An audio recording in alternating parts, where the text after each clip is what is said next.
Took a couple L's, rug a couple bells. Grand Rising, Grand Rising, good people, good people. Shout out to Big Bro Doug in the building. Hold on, I gotta reload it for a sec. 1 second, because I can't see. Yeah, I know sometimes I got.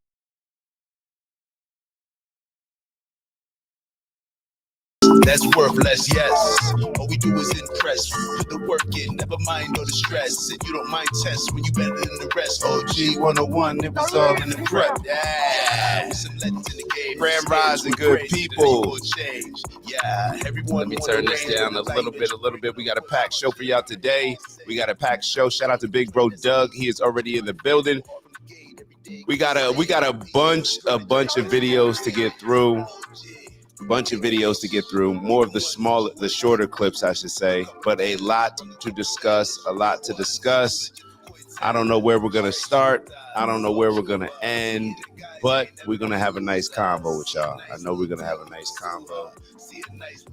Actually, excited because I did my first podcast with a buddy of mine down in Miami, Attorney Buddy, and we did our first podcast together yesterday. So hopefully y'all will see maybe some clips of that soon. Who knows? Maybe in the next week or so.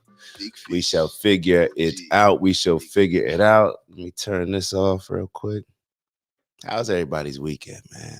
How was everybody's weekend? Hope y'all had a good one. Hope y'all were able to spend some time with family, friends, all that good stuff. And hopefully when you went to sleep last night, you went to sleep with intentions to make this your greatest week ever. All right, that's what we set out every Sunday and Monday. Make this our greatest week ever. So that's the energy that we are on today. That's the energy that we are going to continue throughout the rest of the week, and make sure that we give ourselves a chance to compete, chance to win. Shout out to so my school, my college. Shout out to William and Mary girls basketball. They won the CAA. They won our conference championship, and I think that gives them an automatic bid to March Madness. So super excited about that. I know the boys were doing well. I got to check on them. Who are your March Madness teams? Let me know your March Madness teams if you're following it, if you're making a bracket. Maybe we should do a bracket on here. Who knows? But I'll be down at William and Mary, I believe on Thursday, checking out their pro day. So got a couple of the young homies. Shout out to Marcus Barnes, couple of the young homies. He's going for safety. And rooting for all the young ones. They're close to their dream. And it's just amazing to root for them during this time, because that pro day can be worth so much. So excited to go see them. And yeah, all that good stuff. All right, so what do we have on today's programming? What do we have? What are we going to start with? I guess it's only right to start on X. We got a bunch of videos from X. Now it's just where to start. All right, so actually we could start here. So actually, and just to give y'all the heads up, we got to discuss. We got some interesting videos to discuss on Trump. Some interesting things that he said. He was asked about Islam. We're going to talk about that, but let's just go through everything.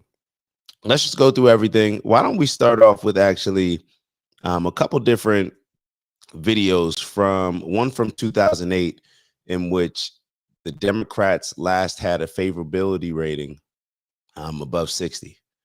I believe that was one of the last times. It only came up because I believe their favorability is like 29 right now.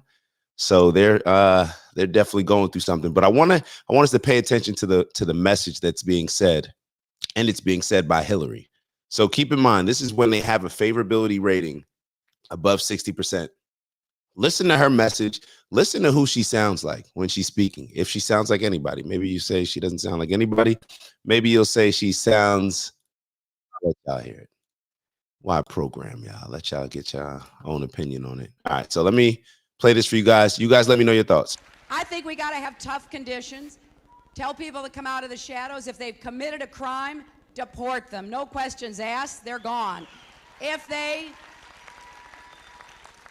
they've been working and are law-abiding, we should say, here are the conditions for you staying. You have to pay a stiff fine because you came here illegally. You have to pay back taxes. and you have to try to learn English, and you have to wait in line. So I think we got to have tough. Who does she sound like? Does she not sound like a conservative? Does it not sound like she's pushing the same rhetoric as it would be called if Donald Trump was pushing it? And I'm not saying this to support Trump, to bash the Democrats right now. I'm really not. I'm saying this just to make a point of how inconsistent these politicians are. And we've seen this video before. We've seen this video before, but I want y'all to take a look at this other clip that Charlie Kirk, I believe Charlie Kirk posted it, and just regarding how low the confidence is right now as far as the country being head in the right direction. And think about the last video as you're watching this video, based on, how can I put it? Based on when you think about why the Democrats may be failing right now, why they may have their back against the wall, why it seems like people are not aligned with the things that they're pushing from a cultural standpoint. Think about that when you're watching this video. Hold on. Let's make it a little bigger for you guys. First of all, the mood of the country. This really jumped out. We asked folks, is it on the right direction or the wrong direction? That 44% you say right direction, that's up since November. And if that doesn't seem like a lot, the last time it cracked 40%, you got to go back to 2012. The last time it actually hit 44 or higher, January of 2004. So a lot of this is Republicans, but independents, that number is also up since the election on the direction of the country. All right.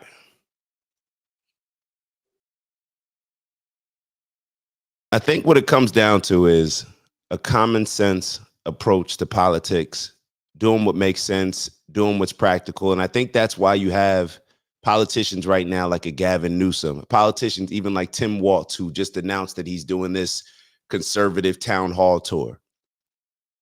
I believe that they realize that you can only push people to a certain point to where they start to say, like, all right, this stuff is getting out of hand. It's one thing to have radical policies and to be pushing them when you're winning, and to have the group that's not even really voting for them. Like most Democrats will tell you, well, I'm not voting for, trans women to be playing in sports against women. I'm not voting for those things. So they tolerate those things. They tolerate the extremes because you're winning in all of the other areas that are important to them. But what ends up happening when you start to lose, people start to not be aligned with the things that you're pushing. The blame game starts to happen. The internal fighting starts to happen. And really, it's just because you guys have been putting yourselves in a position to push such outrageous and extreme policies, in my opinion, and stances. So you make your job very hard. And then you go back to the video that we played prior to this one with Hillary, out of all people, sounding very logical, sounding like she's using a very common sense approach to what the country and what American citizens actually need. Like, this is just a common sense thing, whether you're Democrat or Republican, and it shows up in different conversations that I have. I'm sure it shows up in different conversations that you have, that the majority of us, even we may not vote the same way, but if you asked us the top 8 things, I feel like we would be more in alignment. It's more just a hatred for this particular party. Well, let's just be real. It's more just like a hatred for Trump. That's what it comes down to. But maybe that's something to consider. Maybe that's hopefully this will, I mean, we're supposed to have competition among the Democrats and Republicans. And I had an interesting conversation yesterday that I was telling y'all about. But this competition between the Democrats and Republicans is supposed to be competition, or how can I put it, more of bringing two different views to the table in order to create that mastermind, right? In order to solve a particular problem. Obviously, we know that it doesn't work like that right now. And a huge reason, in my opinion, why people can't come together from both parties and work together is because y'all are pushing such extreme and radically different things, because you just have continued to move further and further apart, even though the country and the actual voters are closer together. But that's just where we are right now. That's just where we are right now. So let's keep going. Let's keep going. And you guys let me know your thoughts as well. Let me catch up with the chat. Michael Rafelowitz, we got the dopest entrepreneur in Miami. The dopest entrepreneur in Miami tapping in. Shout out to Michael. Make sure you get ready for school, bro. It's almost school time. It's almost school time, so we got to make sure that he's good. You know Benjamin Kicks. Who's Benjamin Kicks? Who's that? All right, so let's keep going. Let's keep going. What's the next video that we have? 1 second. What is the next video that we shall watch? We shall watch. Hold on. All right, let's keep it politically. Let's keep it politically. Now, there's a lot of talk, and we put up a video last week of the inflation numbers coming down. There's been a lot of back and forth based on this government shutdown. You see a lot of the Democrats splitting with Chuck Schumer. They're even calling for him to have, I believe they're calling for new leadership. And Hakeem Jeffries was one of the first people when they started asking, like, do you still trust the leadership in Chuck Schumer? He kept saying no comment. So we're going to go to him and check out this video. Is this an example of Democrats lying? Is this an example? Let's just check it out. And then we're going to play another video after that, which is Hakeem Jeffries again, but it's talking more so about this Medicaid thing. Every time we hear about Trump doing something or with Elon, you notice that the Democrats and a lot of people will say, well, he's going to cut my Social Security. He's going to cut my Medicaid. And there seems to be a lot of confusion. I know there's a lot of confusion on my part because you hear from both sides and you're hearing two totally different things. Trump has said over and over, he's not cutting Medicaid. He's not touching Social Security. Matter of fact, I believe his new policy even eliminated the taxes that are on Social Security. But then you'll hear on the other side them keep saying it. So we don't know what is right, what's wrong. But you take a look at these two videos from Hakeem Jeffries, and you guys let me know where you stand on it. All right. The world. We have the Republicans on the run on 3 different issues. Is this just delusion, or do you think that he actually believes that? Is this the reason why a lot of Democrats are watching their party and not trusting the leadership of it?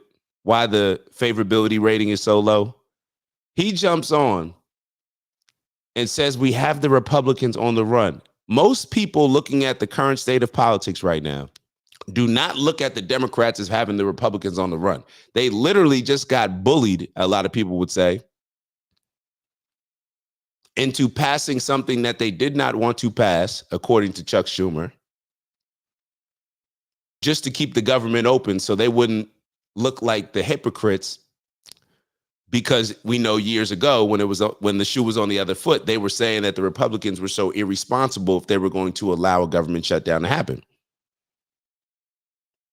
So he starts off saying that they have the Republicans on the run. Donald Trump just came back after losing an election. He was in court. Y'all weaponized the DOJ against him, weaponized the government against him. He still won in what a lot of people would call landslide victory, because not only did he win the Electoral College, he won the popular vote. They're in control of the Senate. Donald Trump is sitting very well. While everybody else thinks the Democratic Party are in shambles, their leadership is so out of touch. They actually believe that they're winning something here. Like, they believe that they have some type of momentum. Listen to this. We have the Republicans on the run on 3 different issues. 3 different issues. We have them on the run with respect to the economy. Donald Trump and House Republicans promised that they were going to lower the high cost of living. But instead, costs haven't gone down. He may not have gotten the updated numbers, because based on the numbers that we showed on the show last week, the prices of eggs have gone down. Now, you could say for this reason or another reason, it's because Biden, when he had to get rid of the kill a lot of chickens because the bird flu. Okay, I get all that. But based on what we showed on the cost of groceries, as well as the inflation, both showed positive turns. And I believe those were presented by CNN, which is obviously a more liberal leaning platform. So I don't know where he's getting his information. I don't know if it's updated or not, but for some reason, there seems to be a certain level of just these leaders being completely out of touch. when it comes to what they're reporting. It seems like they'll just say any and everything and think that a certain group of people will believe in them. And I think that they are misjudging things right now. It's one thing to get behind a president as you're rallying against Donald Trump in a presidential election. But right now, nobody's running. So a lot of these people that just will blindly vote Democrat just to do anything other than Trump, they're questioning things right now. And they're using the same tactics as if they can just say Kamala Harris is black. We're Donald Trump is a Nazi. Vote Democrat. They've gone up. Inflation is going up. Why? Because Donald Trump and Republicans haven't been focused on doing anything to lower the high cost of living. Not a single bill, not a single executive action, not a single administrative order. We, as House Democrats, have to make sure we forcefully make the case to everyday Americans that we are trying to build an affordable economy. We know that costs are too high, and we know that people are struggling to live paycheck to paycheck, and that should never happen in the wealthiest country in the history of the world. We got to hold the line as it relates to the economic narrative, and we see that Trump's poll numbers are collapsing in that regard. All right, that's not consistent with what even the liberal platforms are presenting.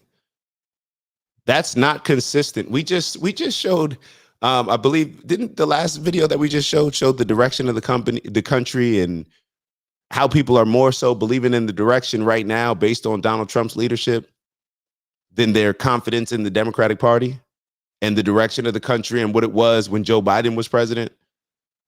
I don't know. Hakeem. I don't know. All right, let's keep going. So this is the other video that I was talking about, where this Medicaid, Social Security, it keeps getting brought up. Let me ask y'all this. If it's shown that Donald Trump, the way that they're only focusing on this, think about it from this standpoint. The Democratic leaders are only focusing on, they're banking on telling people that Donald Trump is cutting Medicaid benefits and he's cutting Social Security. That Donald Trump is stealing your money, right? Elon Musk is stealing your money. That's the sign that they held up in Donald Trump's address to Congress. If that's not true,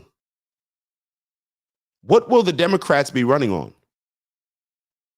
If that's not true, are the Democrats going to come out and say, oh, wait, actually, he didn't cut Medicaid? Isn't that going to, if it's not true, now, who knows? Donald Trump may change his mind. He may be lying. Who knows? But if it comes out that Donald Trump does not indeed cut Social Security, take away your Medicaid benefits, if he doesn't touch those things, then don't we have to look at Democrats and say, like, damn, y'all thought that Donald Trump was putting something together where he was saving so much money that you thought that he had to be cutting Medicaid benefits. You thought he had to be cutting Medicare, had to be cutting Social Security because he's proposing saving so much money. If he doesn't, what does that say about Trump, and what does that say about the lack, I don't even know what I would say as far as the Democrats lacking.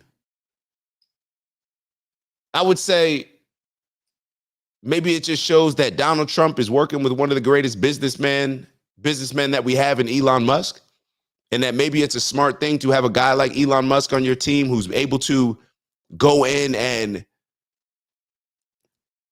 do what a lot of the previous presidents said they were going to do and make the government more efficient. Get rid of a lot of these bureaucrats that are not working. Us save a lot of the money that we're putting towards taxes. And we're going to look at another video later on, I believe, that shows where some of our tax money is going towards, even when it comes to China and paying back the loan and the debt that we have owed to China. I don't know, but let's take a look at it. Let's take a look at the video. You guys give me your thoughts, and we'll go from there. Republicans are lying. Prove me wrong. You say Democrats are lying when they say you're going to cut Medicaid. Republicans are lying to the American people about Medicaid. He doesn't want to cut Medicaid benefits for anybody, and we don't either. I don't either. We're not going to do that. That's not part of this plan, and the Democrats have been lying about it, and so it's important for us to clarify that. Mr. President, the spending bill that passed last night aims to cut $2 trillion. Right. Can you guarantee that Medicare, Medicaid, Social Security will not be touched? Yeah, I mean, I have said it so many times, you shouldn't be asking me that question, okay? This will not be read my lips. There won't be read my lips anymore. We're not going to touch it. Now, we are going to look for fraud. Thank you. So Republicans have been very adamant that Medicaid will not be gutted by this budget resolution. Where or what is the proof that Medicaid will be gutted by it, if there is any?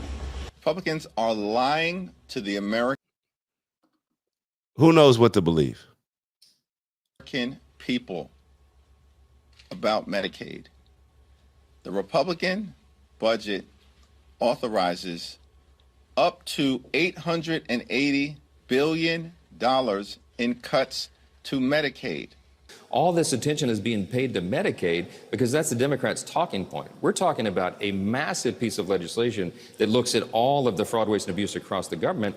You say Democrats are lying when they say you're going to cut Medicaid. The plan that you passed does instruct the House Energy and Commerce Committee to find $880 billion in cuts, right? That's right. That's one of the And committees. so how did they get Caitlin, $880 billion in cuts from that committee without touching Medicaid? That's because the question. ENC has it actually has the broadest jurisdiction of any committee in Congress. It covers everything, energy and commerce. You know, the name indicates how broad the jurisdiction is. I challenge you or anybody on your staff, do a word search for Medicaid on the resolution that we passed last night. You will not find it. That is not part of this equation, okay? We're talking about finding efficiencies in every program, but not cutting benefits for people who rightly deserve that. The Republican budget. Y'all get the point.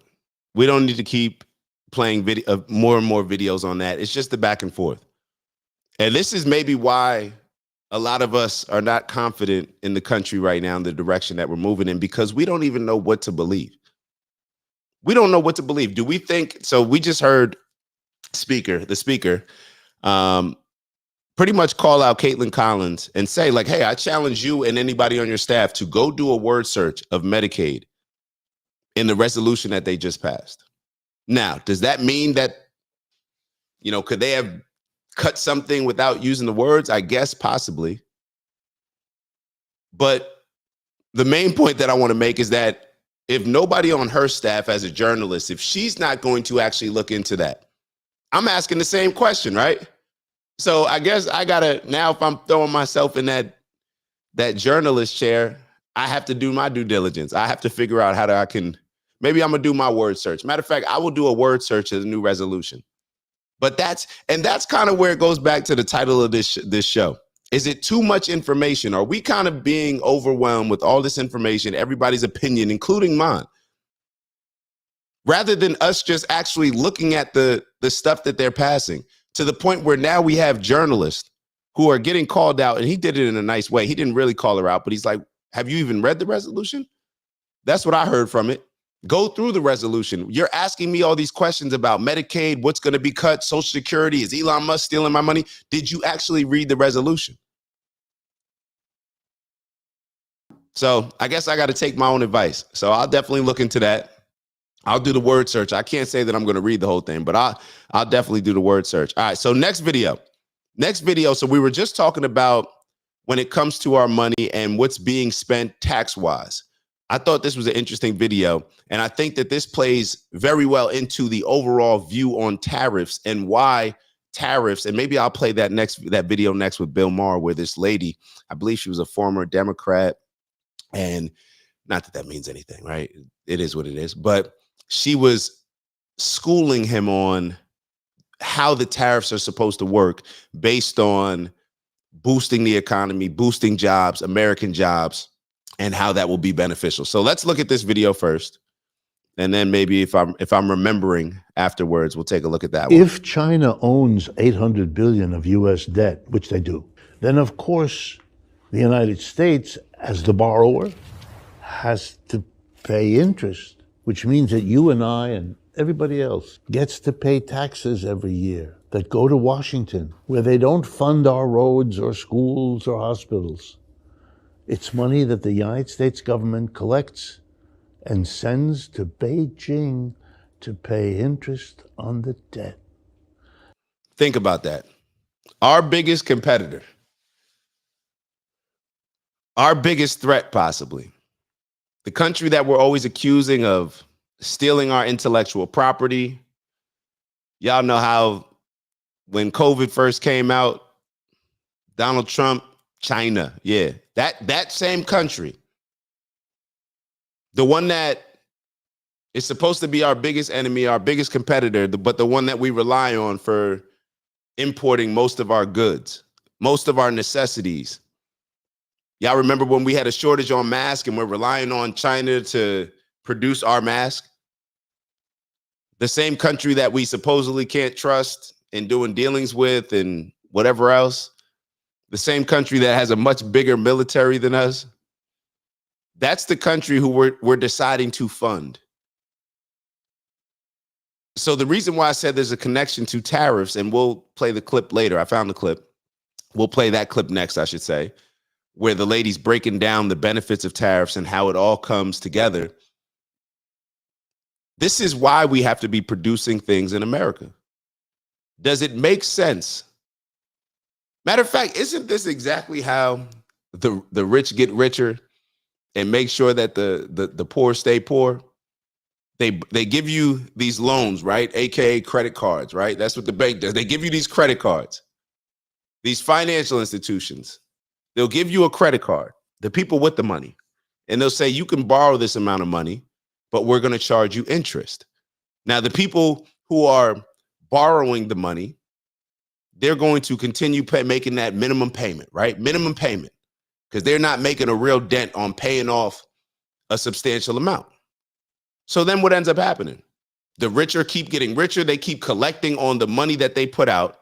They're making interest on top of interest based on you taking a while to pay them back and the structure of the deal. So therefore, they're just continuing to get richer and richer off of doing nothing. And you're just paying more and more interest and not even paying for the actual value. You're going above and beyond based on what you actually borrowed. So that is our relationship with China in a lot of ways. We just continue to get them richer and richer. So when Trump comes with the tariffs to incentivize certain countries or certain companies, I should say, outside of America to bring that work into America, to hire American workers, to feed the American economy. And then you won't have to pay those tariffs. When he incentivizes those things, this is why. If not, if you allow the numbers to stay low with the things that we're able to import, when we looked at a Walmart last week, when we looked at a Target, I think Walmart, they said imports what, 70%, over 70% of their goods from China? Now the American companies aren't able to compete. Why? Because all of these other countries can make their products for a lot cheaper. They can pay these sweatshop wages. So the American companies that we need to be circulating our money into to boost our economy, people aren't buying their products because we're just choosing the one that's significantly lower. Oh, I think they use a vacuum in the example that we saw last week.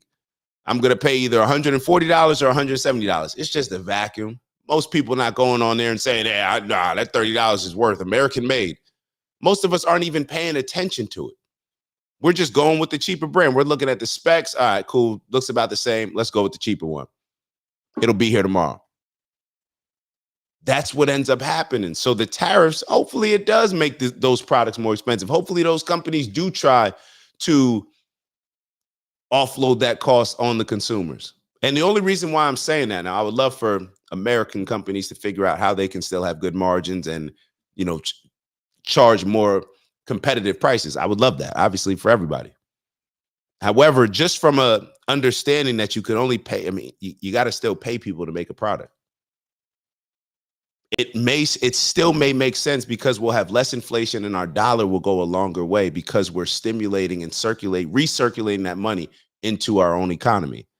So I don't know. It's obviously more long-term thinking when it comes to that, but I think it's just necessary when you hear a gentleman like this talking about us owing China money and our tax dollars going to the interest based on the loan that China has given us, if I'm understanding it correctly. Let's keep going. It's money that the United States government collects. Shout out to Ann in the building. Sends to Beijing to pay interest on the debt. And the Chinese use to develop the Red Army. Do you understand? All of this has to happen beneath the surface. Because if Americans understood what I just said, they would realize that beneath all the reality is the opposite. That's the reality of the economic of capitalism. So let me go to this next video that I was talking about with Bill Maher. And she breaks down better, in my opinion, the tariffs and how they work a lot better than I just broke down. So let's go to that. You guys give me your thoughts. The reason people want to go back to the 70s is in the 70s, the largest share of our GDP was in the middle class. And that was not separate from the fact that 25% of our economy was in manufacturing. Our economy was an upward funnel of wealth, and the largest share, which used to be in manufacturing, which gave a lot of working class people a middle class standard of living, now the largest share is in real estate and finance. That manufacturing is still being done. It's just being done in other countries. It is still for wages we will not work for. That's exactly right. You're right, Bill. That's what the tariffs are for. They are to make American workers more competitive in the global market. Why are we accepting that there should be a race to the bottom? You know, China. So I tried not to stop it and wanted to go all the way through, but Bill Maher thought he was making a point. And she's saying that's the point. The products need to be more competitive with American products to help boost American companies, which will ultimately boost the American economy, which will create less inflation, and the US dollar will be worth more. And when we go to the store, our dollar will be worth more. So therefore, we'll be able to afford more things. Companies will be able to, we'll be making more, all these different things. We will have all these benefits that come from these tariffs by us having a strong economy and not just being buyers, right? We heard Lutnick, I believe, what is it, Howard Lutnick? We heard him break down. There's buyers and there's sellers. I went back and I watched the Baby Boy. Maybe I'll show the Baby Boy clip, the Guns and Butter. And I got the exact, I was refreshing myself on what he was referring to when he talked about guns and butter. He's talking about assets, the depreciating things versus the appreciating things. That's how I kind of make the connection, sellers and buyers. I know it's not the exact, same thing, but buyers and sellers. Do we want to be buyers and stimulate other people's economy, or do we want to be sellers and stimulate our own economy and have other countries stimulating our economy as well? They are to make American workers more competitive in the global market. Why are we accepting that there should be a race to the bottom? You know, China, what is its competitive advantage over us? It's that it pays slave wages. Why should we accept that? They're still manufacturing our PPE, our pharmaceuticals, our cars. They're making all that stuff. Trump says there are 5 industries that we cannot have any kind of national security without having a stake in them. Pharmaceuticals, lumber, steel, aluminum, and I forget what the 5th one was. But these are really important, that we have a stake in the manufacturing of the things that we need as a nation, so that when China decides that it wants to go to war against us, we're not relying on them for steel and aluminum in order to fight them. Okay, well, at least that's an answer. All right. At least that's an answer. She broke it down very strategically.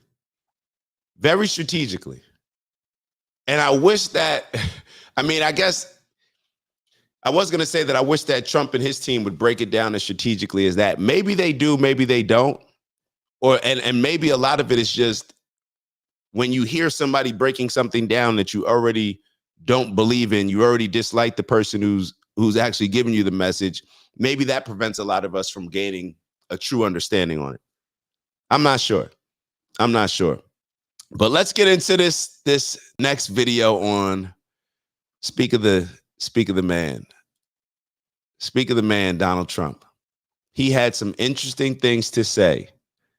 And when you think about what's currently going on with DEI, what a lot of people accuse Donald Trump and his team of doing, which is getting rid of the Black history, getting rid of the LGBTQ history, getting rid of the women's. We see all of these things, right? People say DEI across the board. There's been an emphasis on America rather than an emphasis on first black this, first Hispanic this, first woman this, first LG, and a lot of other ways. I'm kind of simplifying it, but y'all get what I'm saying. Look at this video when and what he says about black people. Donald Trump believes that educated black people have an advantage over even educated white people. You see, I couldn't even say it without stuttering. But I'm not going to tell y'all what I think about it. I'll tell y'all afterwards. And what did Ant write? Hold on. Ant wrote, can a person be a consumer and supplier at the same time? Yeah, everybody has to be a consumer. Everybody's still buying something. Everybody is still buying something. But the thing about it is when you're selling something, when you're buying, let's go back to NIP, right? What is NIP and the marathon, that whole thing, all money in, right? When that money comes in, then you have the power to choose how you're going to spend it, what you're going to support. Because we all need water, we all need food, we all need shelter, we all need to still buy different things. So we get to pick and choose based on, where we're buying. So we're all going to consume products because we all need things. Now, unless you own a grocery store, unless you own all these different things, then you could say that you're still a consumer, but you could say you're consuming it from your own business, but you're still consuming. And most of us don't own all these things. So we still have to consume. The thing about it is, do we want to consume and support the opposition? Or do we want to consume and support ourselves? Do you ever think that and think about it like this, could we ever see Democrats, look at the beef between Democrats and Republicans. Do you think Democrats are going to help fund a Republican initiative, help fund a Republican, unless they feel like from a selfish standpoint, it's in their best interest? But most of the time, they're not going to be, the wars between the money, right? Who can use the money? Do you think Kamala Harris would ever say, you know what? We raised 1.5 billion or 1.5 billion, right?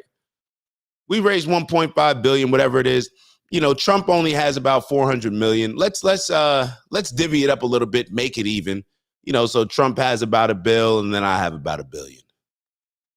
We would never see anything like that. But when it comes to China, who's supposed to be the country that hates us, the country that's trying to destroy us, the country that we're likely to end up going to, we've heard all of it, right? Why would we consume their products and feed their economy? We're already feeding them by paying them interest on the money that we've loaned from them. So I don't know.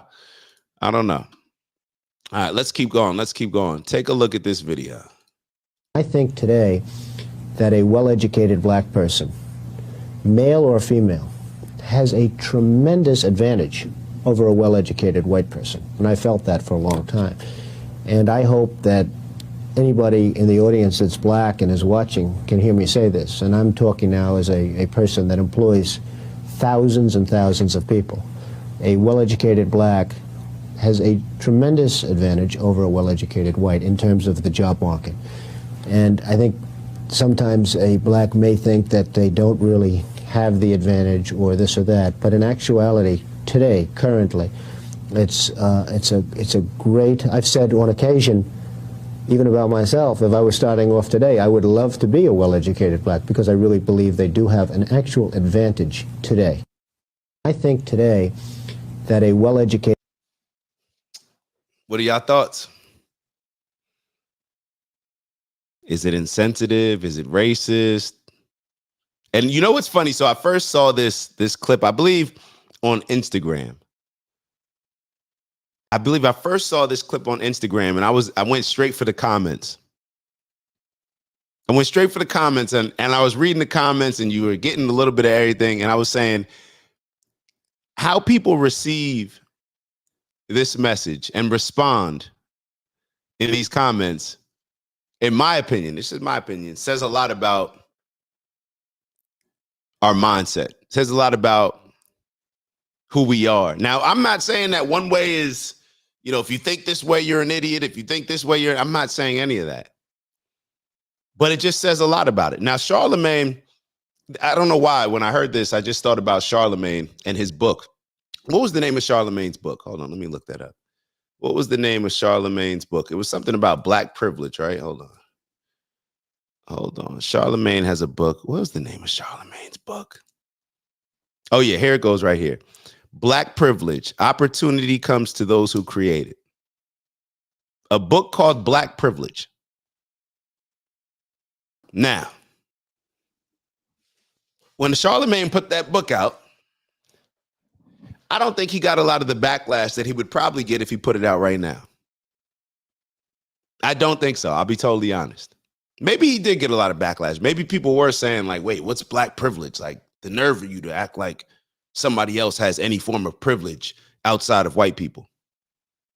I feel like a lot of people would have more of that energy around it.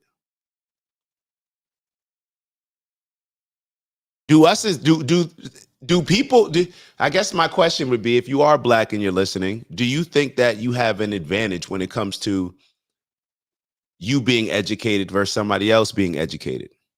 Let's say a white person. A white person, do you believe that black people have an advantage? A lot of people, I'm sure, would point the finger to something like DEI.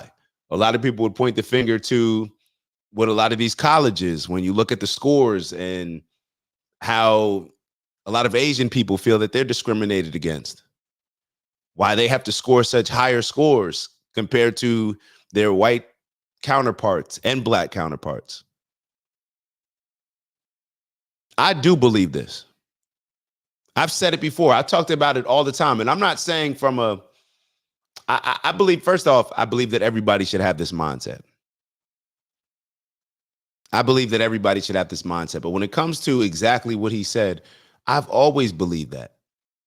I've always believed that. And a lot of it comes down to, because if we really do believe in racism, if we really do believe in white supremacy and oppression that black people are facing here in America, if we really do believe that all of those things are true, then that means that when people see me, what do they call it? Their unconscious bias. That means their unconscious bias will either see me as those things that are not favorable representations, I would say, of black people. And when they see me as those things or compare me to those things, then you're pretty much giving me a low bar. Like you're putting a curve on the test. And that's an advantage. When somebody, I've told y'all before, I've had this guy that was a client of mine, and he told my partner one time, he said, wow, you must be so proud of David. You know, he speaks well. He doesn't, and like things that I believe most people would find offensive. Definitely prejudice. And definitely shows that how you think of most black people in this country. But I also blame a lot of black people for a lot of other people, for a lot of outsiders thinking, when you play the victim all the time, when you say that all these things happen to me, that I can't be successful unless I have a political party behind me, when you push this type of narrative, what do you expect? But I don't want to take away from the conversation. I had such a low bar for this gentleman.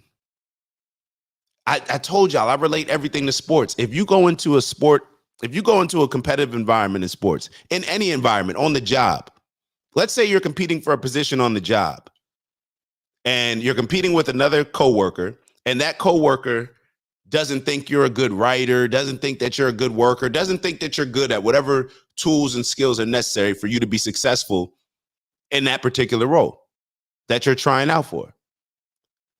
They're not going to prepare as hard. They're not going to do their best. People usually raise their competitive level to or people raise their standards to the level of competition, or lower their standards, I should say, to the level of perceived competition. So if that's the case, then all of these things that we believe, how white people and this group of people look at black people, all those things can be used as advantages. You think less of me? Like, yo, this dude really thinks I'm slow and I'm getting ready to compete against them on the field. If you think I'm slow, then that gives me the advantage now because you're sleeping on me. You're preparing in a particular way that is not properly preparing you to compete against me. All these things, do we see them as advantages? I'm going to play the video one more time. I may stop it this time through, but Listen to the video again and you tell me, do you agree with this? Do you agree with this? And this is, I don't know how many years ago, but it seems like it's probably about like somewhere maybe 30 years ago. I don't know, 20, 30 years ago at least. Black person, male or female, has a tremendous, I think today that a well-educated black person, male or female, has a tremendous advantage over a well-educated white person. And I felt that for a long time. And I hope that anybody in the audience that's black and is watching can hear me say this. And I'm talking now as a person that employs thousands and thousands of people. A well-educated black has a tremendous advantage over a well-educated white in terms of the job market. And I think this reminds me of, I remember, so you know the TED Talks. I remember sitting down with Sal, the guy that created TED Talks. And I forget exactly what the conversation was about, but he was saying some of the life lessons that he's learned. And one of them stood out to me because he said that he's learned that he would always prefer to be the minority in a country.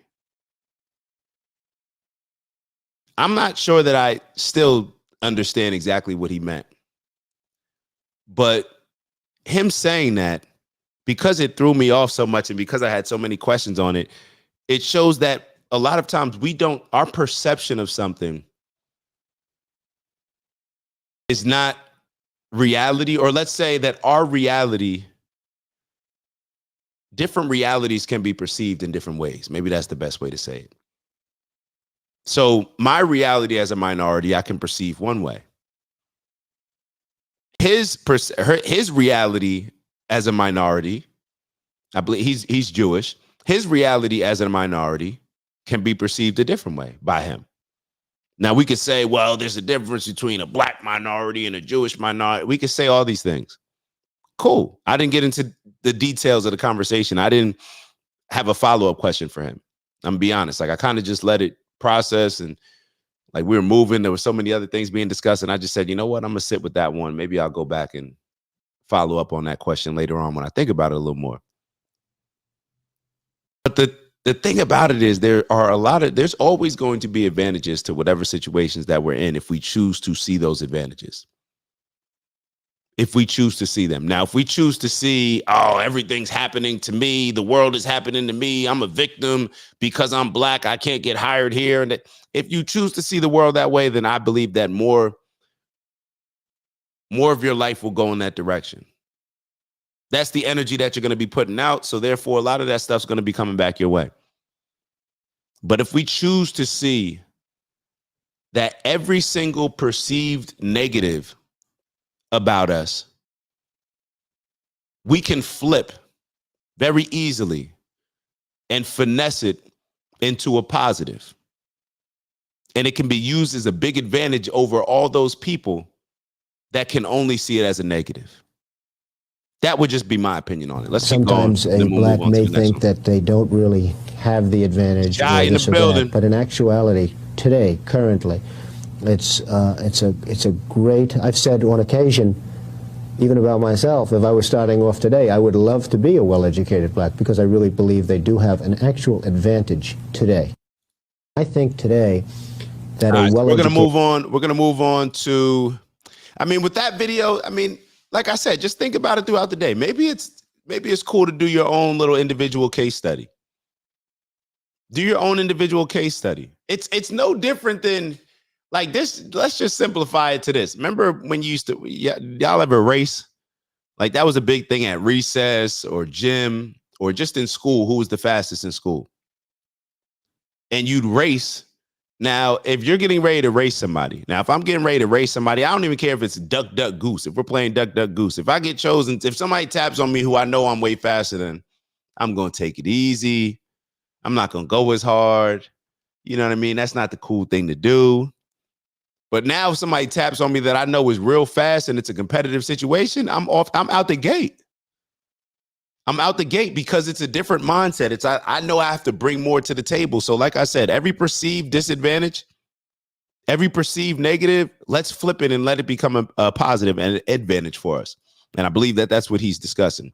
Or maybe he's just discussing affirmative action, DEI. Who knows? Who knows? Who knows? But either way, I kind of look at it through similar lenses. Shout out to my brother Skeeg in the building. Shout out to my brother Skeeg in the building. All right, let's move on. What do we have? Don Lemon next? All right, yeah, we have Don Lemon on Bill Maher. So Bill Maher made 2 appearances. He just got schooled on the tariffs and the impact of those. Now we're going to hear him have a conversation with Don Lemon, and Don Lemon make an interesting point about black people that support Donald Trump. Let's hear about it. The same thing that when I see not all black Republicans, but I see a black MAGA person who is carrying Donald Trump's water and they know that he's lying, it is the shortest line to the front. Because if you're black and you're whatever, you're just in line with a bunch of other Democrats that are doing the same thing that you're doing. But if you become a black MAGA person, it's like, whoa, let's book this person, let's put him on television. So you don't think you can be a sincere black MAGA person? No, I just said, I don't think that. I just said I think there can be sincere Republicans, but you can't be a sincere black Republican. I don't think that you can. I don't think that you can be a rational MAGA, be black and be a rational MAGA person. I think you can be black and be a Republican. I think they would find that very insulting. Well, I mean, the truth is often insulting. By the way, I like Don Lemon. I got to be honest. I don't know. Some people you just like. I'm.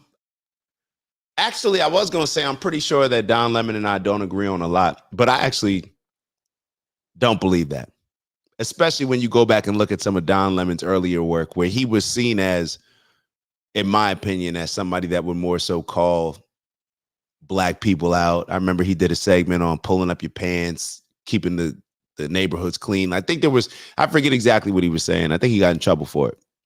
But just giving y'all my bias when it comes to Don Lemon. I like Don Lemon. Now, he said that he doesn't think that people can be a rational MAGA supporter. Now, I do separate Republican and MAGA. I do see MAGA as more of the extreme, Donald Trumpers. But in all actuality, are they? I don't know. Is MAGA just more the American First movement? When I think of a Byron Donalds, y'all know I like Byron Donalds. Is Byron Donalds not a rational person? I actually see Byron Donalds as being an extremely rational person, extremely logical person, to the point where he turns off a lot of people. When I see a Candace Owens, now Candace Owens I would not say is MAGA. I would not say is MAGA. Maybe before she was MAGA, but I wouldn't say that Candace Owens is MAGA at all. I think when people hear MAGA, they're talking about the people that think Trump can do no wrong. So I got to be fair when it comes to that. But just think about black people that support Trump, black people that are rooting for Trump, like a Larry Elder. If I sat down with, and even like a Thomas Sowell, who I think is one of the most brilliant people, like every time I watch a Thomas Sowell video, I just feel like I learned something, like I'm getting enlightened.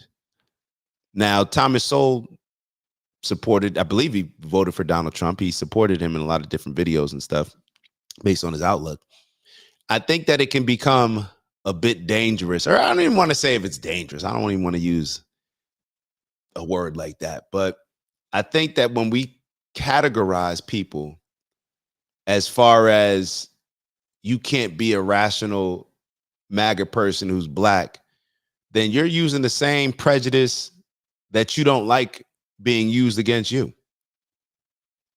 This is the same energy that I get from a lot of Democrats. And I spoke to my buddy about it the other day, yesterday, where I'm sitting here saying, I remember in a convo, like all the things that you say that you hate about the Republican Party. They're not professional. They're mean. They're all these things. But then I sit down with you and, and it's just joking. It was a light conversation. Well, whatever. You could say it was a light conversation for me. I don't take it personally.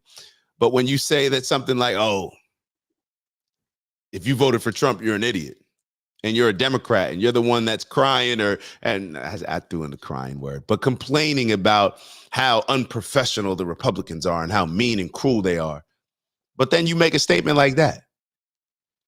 when we categorize people based on just color, you're supposed to think this way. You're supposed to react and respond this way to this type of altercation. George Floyd, you're supposed to stand up for Black Lives Matter. You're supposed to do all these things just because you're black. This is no different than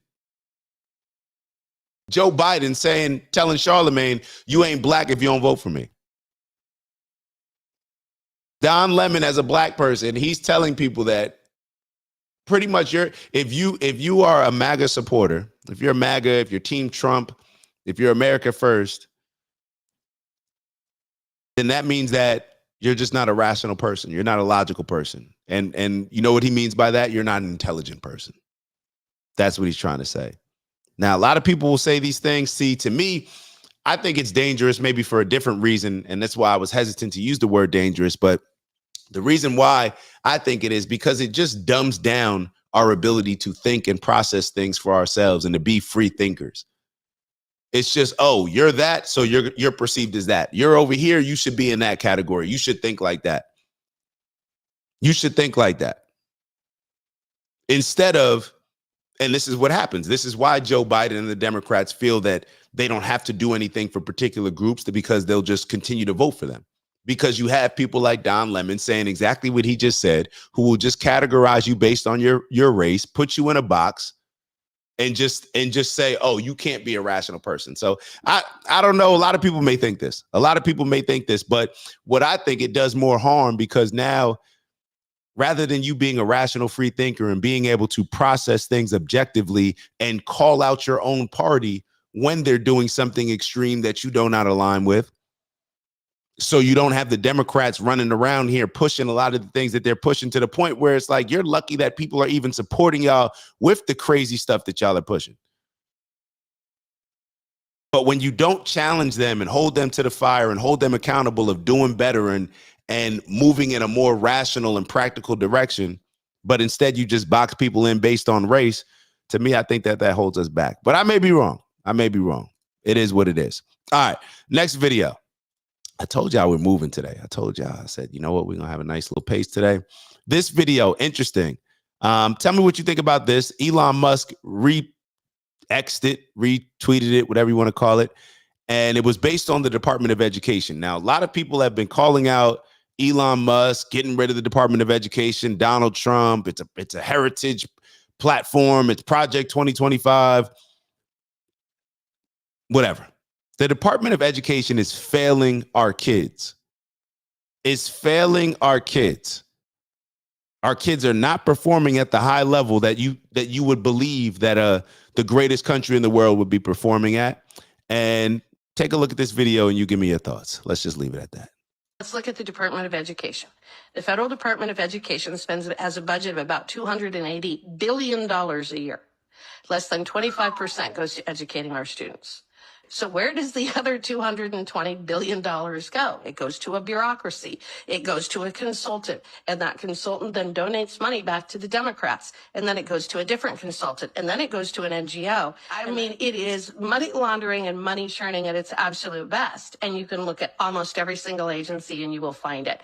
So the brilliance of DOGE isn't that he's going in and cutting spending. He doesn't have the authority to do that. We're the ones that have the authority to do that. What I want him to do is come up with a report, go through agency by agency by agency, identify every single program that we should not be funding, put a number attached to it. We slap a preamble on the front of that report, and we say that every single agency is having their budget cut by X amount as shown in the attached report, and none of those programs can go forward from here on out. And this is why Democrats are losing their minds over Elon Musk. It's all about money. Not one Democrat in America voted for Elon Musk.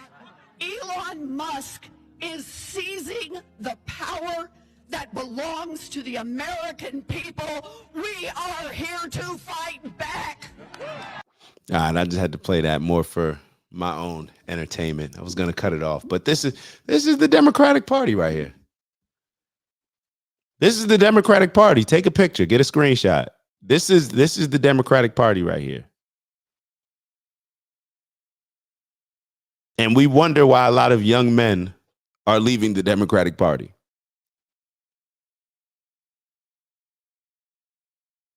It's not surprising. It's not surprising. Look at the leadership. Look at Maxine. She's the stuff Maxine. I don't even want to like getting on Maxine, but when it comes to Doge, when it comes to Elon Musk and his job, whether it's the Board of Education or anything else, I think we should all just take a step back.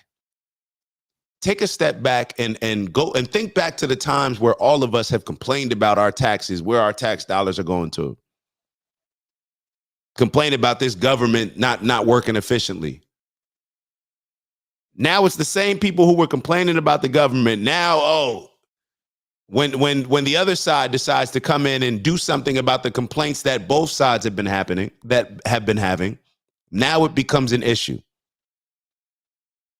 The Democrats are just upset that Trump is actually doing the things that the country wants him to do as president, that Barack Obama said that he would do, that Bill Clinton and Al Gore said that they would do.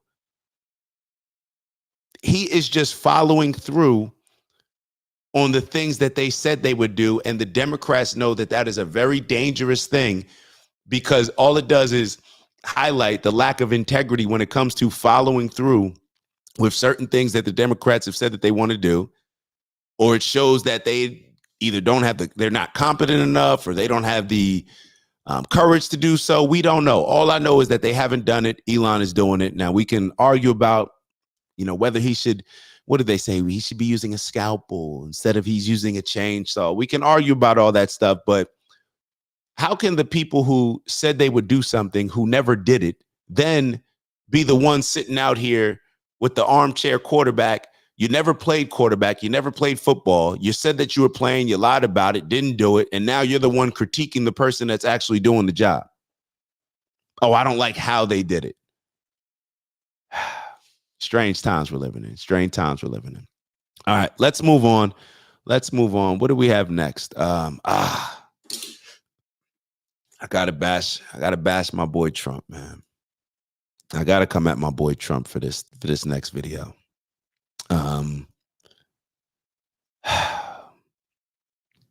I gotta call a spade a spade. I gotta call things out when I see them, and I gotta be just honest.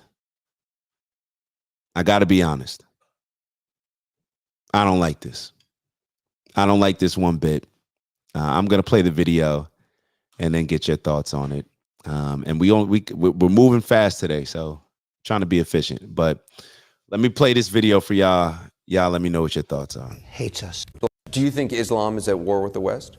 I think Islam hates us. There's something there that there's a tremendous hatred there. There's a tremendous hatred. We have to get to the bottom of it. There is an unbelievable hatred of us. In Islam itself? You're going to have to figure that out, okay? You'll get another Pulitzer, right? But you're going to have to figure that out. But there is a tremendous hatred, and we have to be very vigilant. We have to be very careful, and we can't allow people coming into this country who have this hatred of the United States. I guess the question is, and of people that are not Muslim. I guess the question is there a war between the West and radical Islam, or is there a war between the West and Islam itself? It's radical, but it's very hard to define. It's very hard to separate, because you don't know who's. Do you think? I think that, all right, so at the end when he said it's very hard to separate, you don't know who's who. Well, I mean, that's just the case with, a lot of terrorist groups. They're disguising themselves. You don't know who's who. It's almost like I'm thinking of like if you were in LA and the gangs and somebody had on a blue hat, a black kid walking down the street with a blue hat. It's very hard to distinguish between him and another gangbanger who's actually a gangbanger, but this kid's not. But it may be a bad example. I think that this just sets. What's so terrible about all this is that you can only speak about certain religions like this. You can only make these blanket statements, maybe actually just about Islam. You can only make these blanket statements to say that Islam hates us. How do we think that like, what does that do to a whole lot of Americans that are Muslim? How does that make the rest of America look at these people? Now, at the end, I think I don't want to. This is wrong. Can we just be clear? I'm just giving y'all my opinion on it. This is wrong. Now, what I'm suggesting is that he be a little bit clear, like not a little bit clearer. You got to be a lot clearer on this. This is dangerous rhetoric. It is. I got to be honest. You got to call a spade a spade. I call it out on both sides. I have to call it out on both sides, because if I don't, then I'm just going to become everything that I hate about MSNBC and CNN and a lot of these other liberal platforms. Trump can't make a mistake like this. And I told y'all before, the number one thing that I was worried about when it came to Trump and my support of him is his dealings with Israel and Palestine. That was the number one thing that gave me concern. I thought, okay, Trump's going to do he'll take care of the issues with the border, take care of the issues with a lot of these cities being overwhelmed with the migrants, take care of simple stuff like women not competing or men not competing in women's sports, take care of a lot of this stuff that's being pushed within the school systems, these books, the tampons in boys' bathrooms, drag queens reading books to kids in schools. I thought he would take care of a lot of the common sense cultural things that were big concerns to me. The emasculation, all these different things that were very important to me. However, I was concerned with how he would deal with Israel and Palestine. And when I hear something like this, I got to be honest, it enhances that concern. It raises that alarm a bit for me. You can't make statements like this. Here I am. I just showed y'all a video of me saying that Don Lemon shouldn't categorize all black people and say that if you're black and you're MAGA, you can't be a rational person. Donald Trump just said that Islam hates us. Now at the end, and this is what I will do. And maybe I should, because at the end, I'm going to show y'all right here at the end. This is where he had the opportunity to explain, to say, like, listen, obviously, if he does think this, I don't know what he thinks. I'm not trying to give the benefit of the doubt, but this is what he should have said, in my opinion. At the end, he should have said that, of course, obviously, I'm not speaking about Islam overall. I'm speaking of just the radicals. Anderson Cooper gave him a lob. He said, are you talking about the radical? Are you talking about Islam overall or just the radical groups? Now, even saying that, you know what I mean? It's like, well, who deems it radical? I guess to who? But let's just, even if he should have just said that at the very least. I'm talking about the radical terrorist groups. And they do a good job of blending in to the point where and trying to bleed a lot of their thoughts, bleed a lot of their missions into other people, just like we see a lot of other movements bringing other people on board.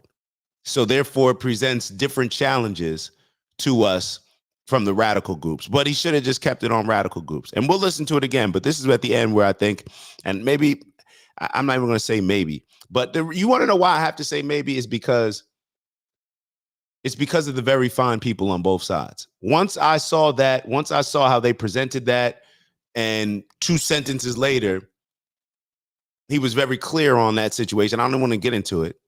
It made me question a lot of how these things are clipped up. But either way, it's wrong. In the West and Islam It's radical, but it's very hard to define. It's very hard to separate because you don't know who's. Do you think? See, like I would have loved to hear that. But let's listen to it one more time. You guys, once again, give me your thoughts. But this is a problem for me. Do you think Islam is at war with the West? I think Islam hates us. There's something there that there's a tremendous hatred there. There's a tremendous hatred. We have to get to the bottom of it. And that's a good point. Hold on. Honest, that's actually a very good point. That's actually a very good point. And I'm glad that you mentioned that. I'm glad that you mentioned that. It does seem like it's a while ago. Let me actually hold on. Let me actually look at this. I'm going to Google it. So just so y'all know, Honest wrote, when was this interview? Looks many months ago. Maybe it doesn't matter, but just wanted to point that out. This is ahead of the election at some point, maybe years ago. Let's actually see when this interview was. Because like I said, a lot of these clips I just get. Now, this is definitely, I don't think that this is recent, but when you have these clips, when you have these stances, it obviously, the reason why it's relevant right now is because of maybe what he's dealing with between Israel and Palestine. Maybe that's why the video came back up. But hold on, let me see. Donald Trump, Islam hates us, Anderson Cooper. Let's see exactly when it was. So this is 2016. And it says that he's 2016 remarks resurfaced. Now, I'm glad that I'm so glad that Honest brought this up. I'm so glad that Honest brought this up. We knew that it was older. We didn't know how much. This maybe goes to show a lot of how Donald Trump's rhetoric in the past has turned off a lot of people and has set the tone for how they view him moving forward. This is how a lot of, and I'm so glad. Thank you, Honest. I'm being totally honest with you. I feel better about it, but now I'm thinking about it from this standpoint. This is why in 2016, a lot of people felt the way that we felt. And this is why I said I'm hesitant to even have a conversation about this clip without seeing the full video. But this is the type of rhetoric that allows a lot of the people to get away with all the things that they now say about Trump, even though this video is from 9 years ago. Just being honest. It's from 9 years ago. Now, let me answer Ant's question anyway, because thank you, Honest. Thank you, Honest, because I think even though I knew that it was older, I'm being totally honest. I did not believe that. I probably wouldn't have guessed that it was, like, in my mind, I wasn't thinking 2016. But this is why Donald Trump, people can get away with, or people think of him in a particular way. Let me hold on. I think I missed a couple comments. And Ant wrote, do I think he means just radicals only?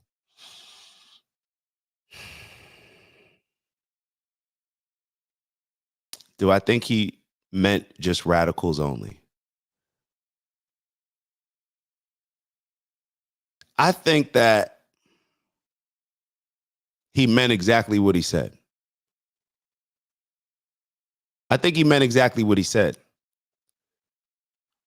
And I think these type of statements, in my opinion,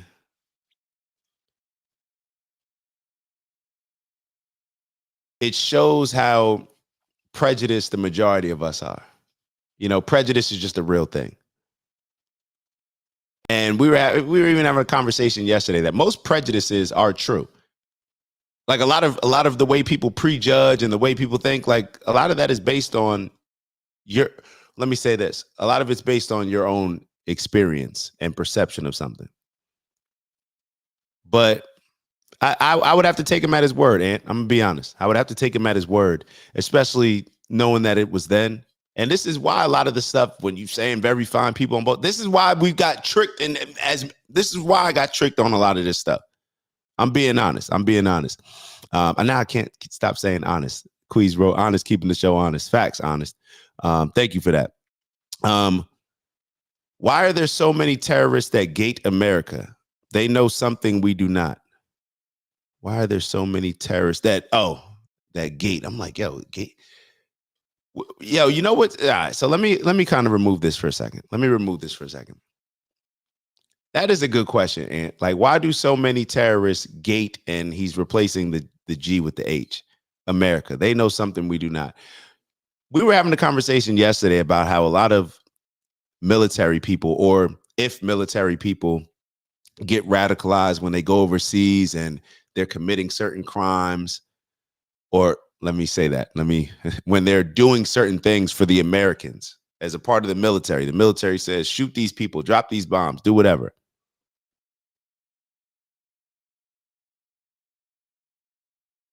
Those soldiers a lot of times become radicalized against America. I think that was what the conversation was about. We were pondering on that point. And I think that any army, like, there's a lot of dirty work that a lot of countries have, people do. And I think whenever you have a country that's as powerful as America, and a lot of these countries doing the things that are being exposed more and more, I believe that the people that are doing the dirty work, a lot of times they may have these change of hearts. They may deal with this PTSD. They may be asked to do certain things that they're not willing to do anymore. We see it in a lot of industries, to be totally honest, where people will turn on this industry, turn on the music industry, So I can imagine that would be the same with a lot of these soldiers being radicalized and a lot of these groups. And it's all just perception. When you look at it, when you use quote unquote terrorists, and I know you put it in quotes because it's like one person's hero is another person's terrorist. Christopher Columbus was a hero, right? Thomas Jefferson was a hero, right?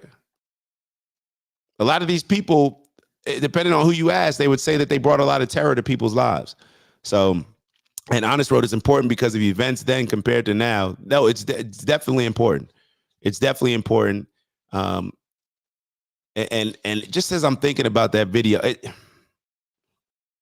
that's also brings up a good point, because I used to be one of those people that would look at those videos one particular way, and it set the tone on how I thought moving forward on Donald Trump, until I was able to kind of snap out of that.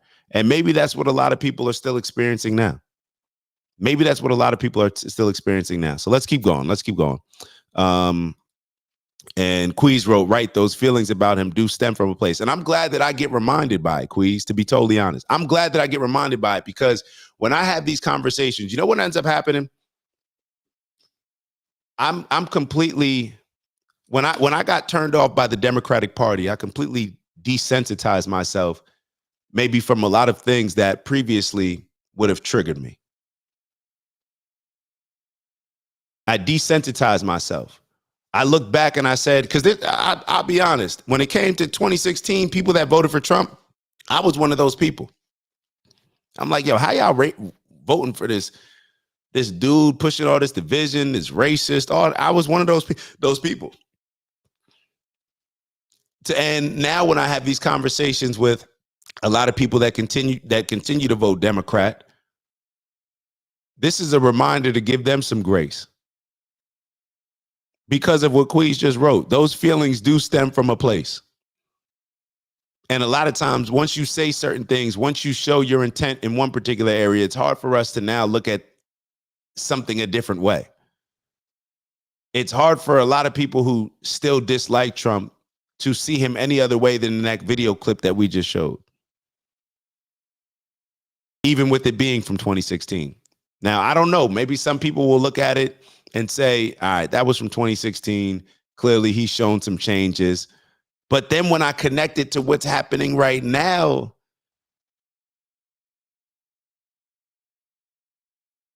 that is the biggest concern of me. That is the biggest concern.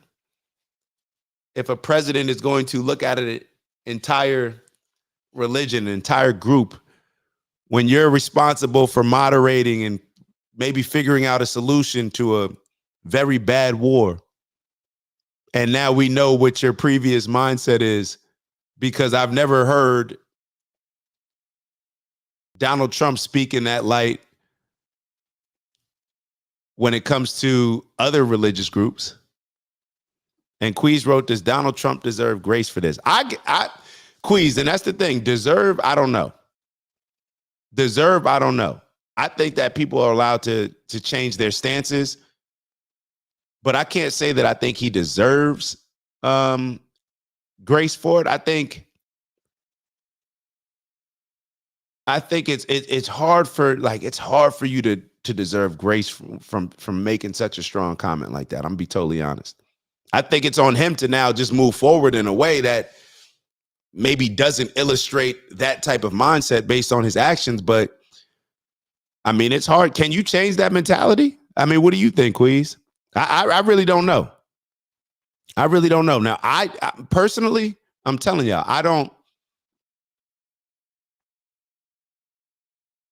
I would have to say that I give, like, I think most, the reason why I'm struggling to say is I was going to say that I think I personally give Donald Trump grace for that. But I don't even know if that's the right word. It just doesn't bother me as much as a lot of other issues. Like, it doesn't, something that he said in 2016, there'd been and when I say it doesn't bother me, what I mean is what I said earlier as far as being desensitized, maybe being turned off and hating the Democrats so much, despising them so much, that maybe I automatically look at a lot of the things that the Republicans do that used to bother me. Maybe I do give them a certain amount of grace.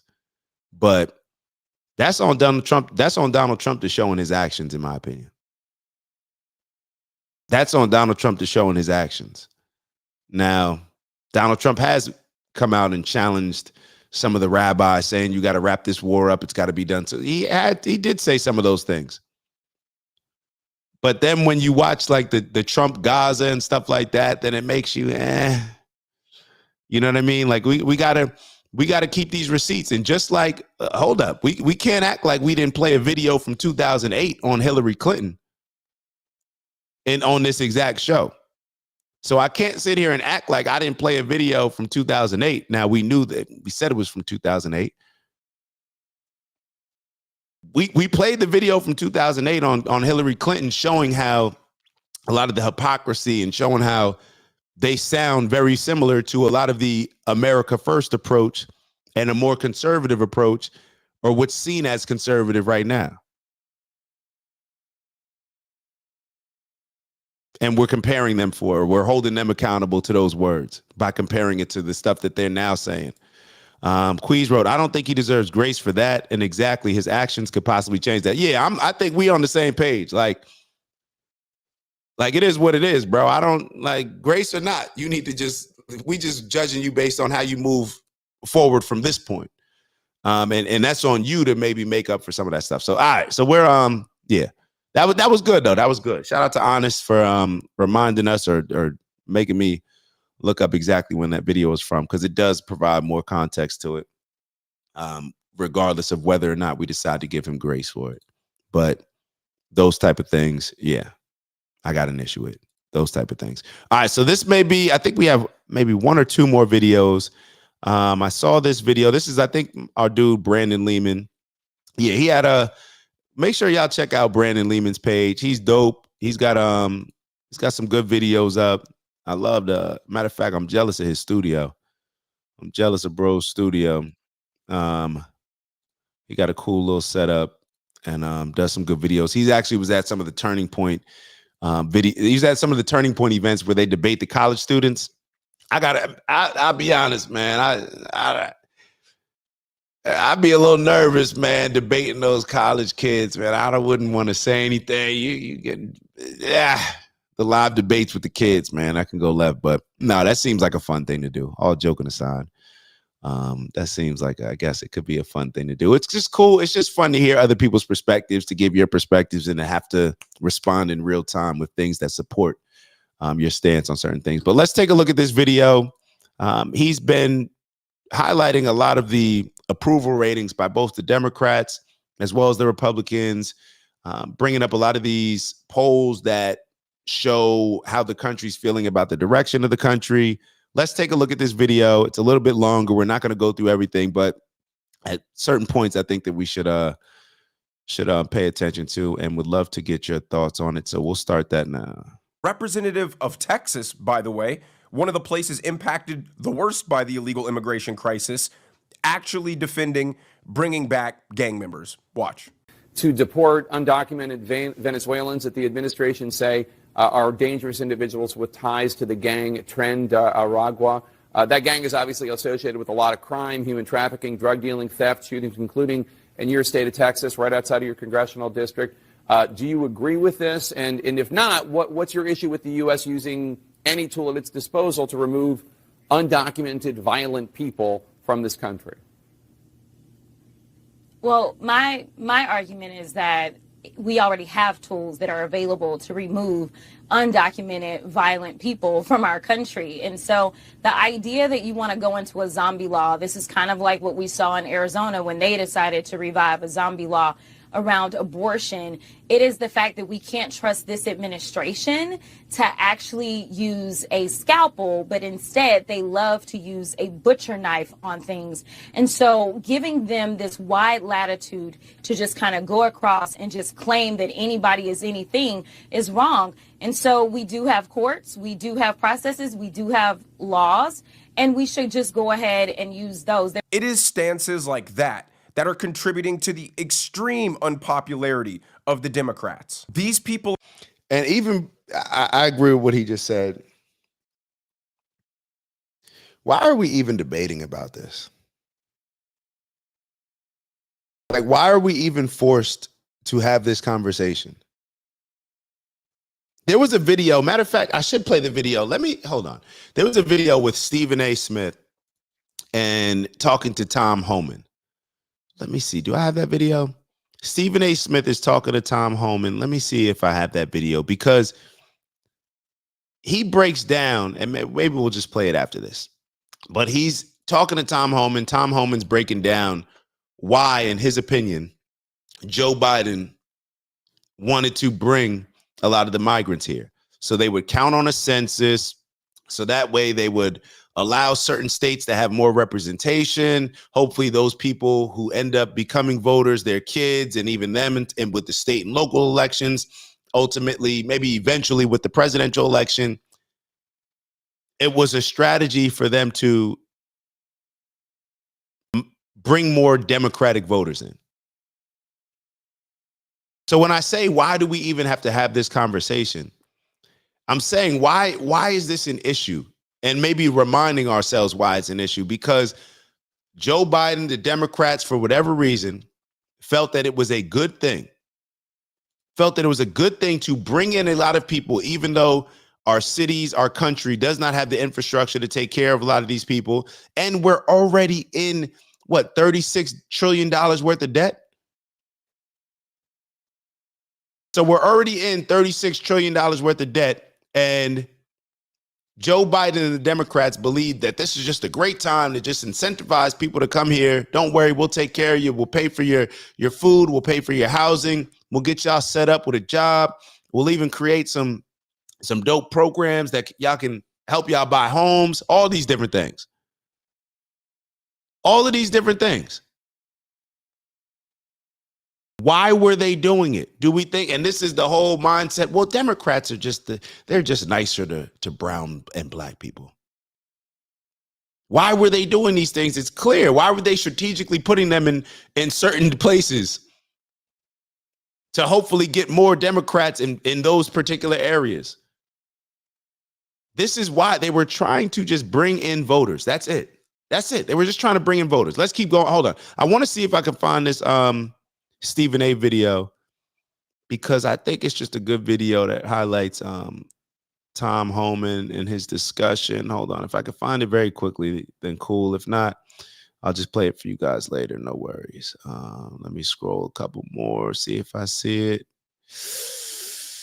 I do not. All right. So I'll look for that in the background. Maybe we'll play it afterwards. I'm sure I'll find it as soon as I start this video back up, but I don't want too much downtime. So we'll keep going.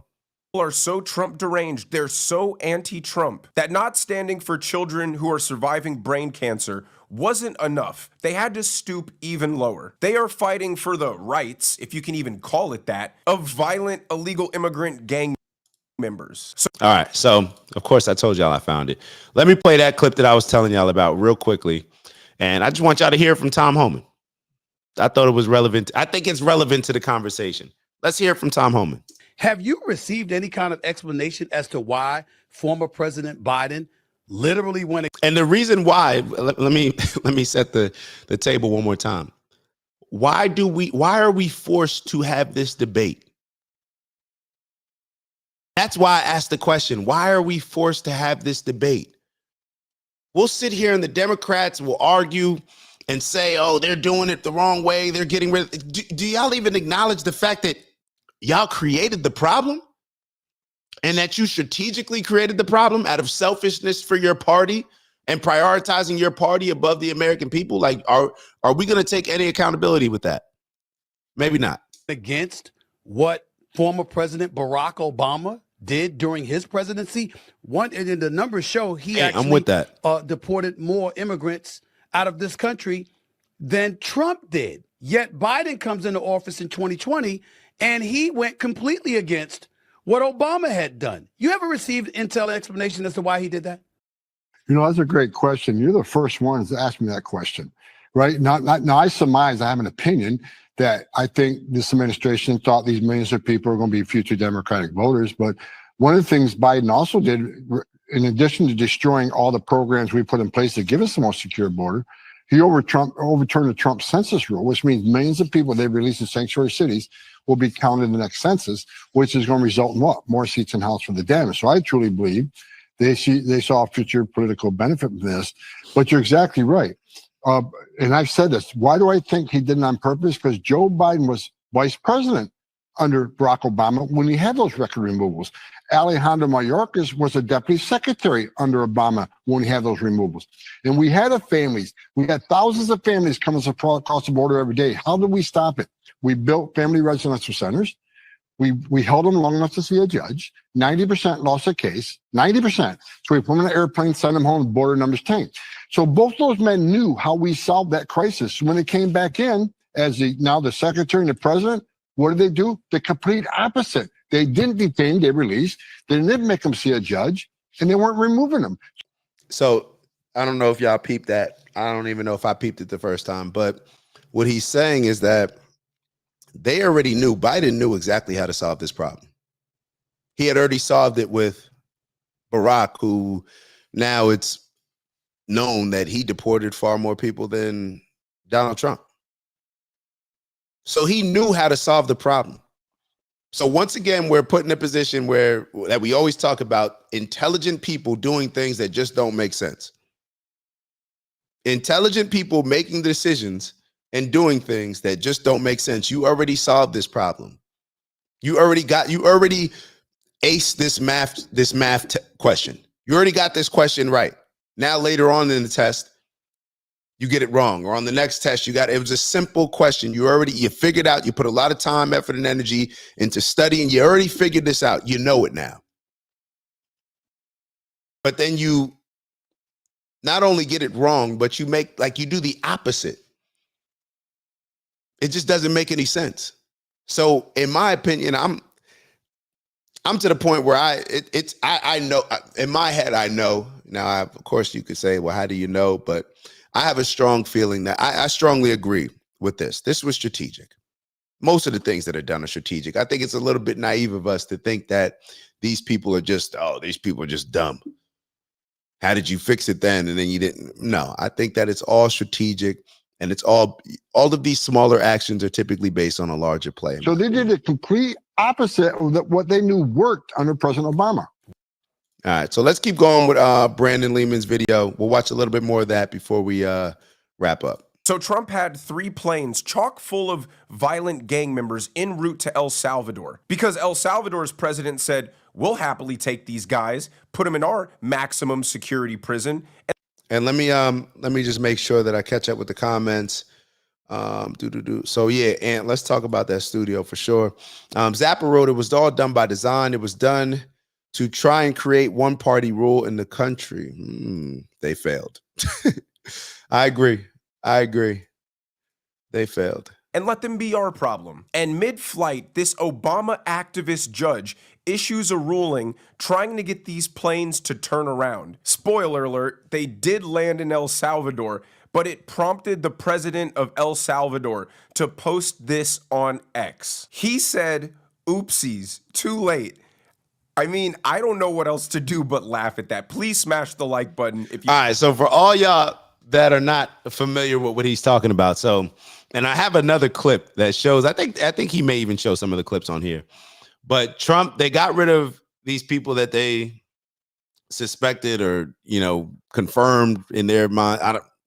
Obviously, we can go back and forth on that were gang members of a particular gang that's been causing some problems in America. Let's just say that. Trump gets rid of them, and then you have one of the judges, or I didn't know that it happened like this, or I don't know if it, did. I trust my boy's words, but for my own sake, I gotta make sure that do my due diligence when it comes to, were they already on their way? Did Trump get the order and he still sent the plane? I don't know. Either way, it is a little bit funny that in these situations, this is why I asked the question initially, like, how are we even going back and forth about this? Why are we going back and forth about this? So it is a little bit, you got Jasmine Crockett and the judge fighting to get people back here that are suspected gang members and criminals. They're fighting to bring them back here. We want them here. No, we want that. It's like, why do we even end up? There's so many other things to be fighting for. How do we end up in this position fighting over this? You enjoyed that. I mean, how diabolical, how anti-American, how delusional do you have to be to think that you're the good guy for ordering violent gang members who illegally broke into the country to be returned back to the United States? Get them likes up. And to add insult to injury of President Bukele's amazing oopsies too late tweet, they posted this video of the planes arriving and the criminals being sent to their maximum security prison. Let me show you a snippet of that. Make sure y'all like and subscribe. Appreciate y'all. This might look crazy.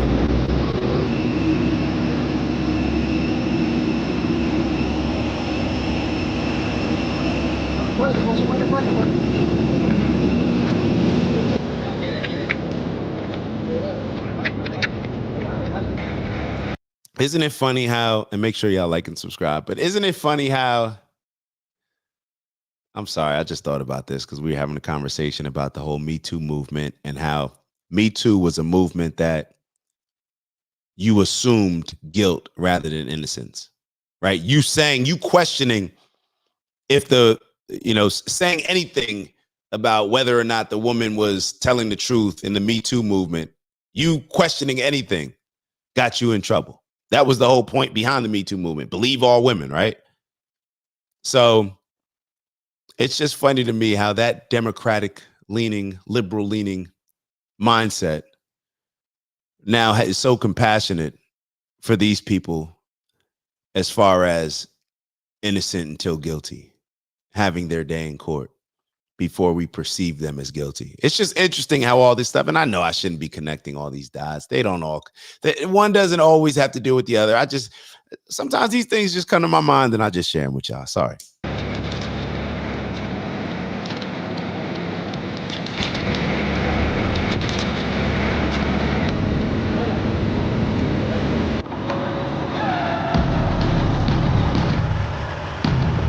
This thing looked like a Netflix documentary trailer where they had a music in it. So Trump invoked the Alien Enemies Act of 1798 to expedite this whole process of getting these vicious, violent gang members out of our country. And Democrats want to argue, oh no, they're owed fair trial, due process, spend taxpayer money to take these people to court. These aren't random people they're snatching off the street. These are known criminals who have committed crimes in the United States and are known gang members associated with these organizations. They hate Americans so much and stand for illegals so much that they're the only ones who can view 12 million people illegally coming across the country in 4 years as not an invasion. And this is just one of many lack of common sense issues that the Democrats are deciding they are going to die on this hill, and this is what their party represents. Leading to this NBC poll coming out today, showing that the Democrat Party has hit a brand new all-time record low. So think about the video that we showed earlier. This may be a similar video, actually. Is this the same one that we showed earlier? Who knows? Look at the numbers here for Democrats. 27% positive, more than double 55% negative. And we'll just put this on a graph for you in our poll here. This goes back a long ways. And look at that graph of where the Democrats are right now.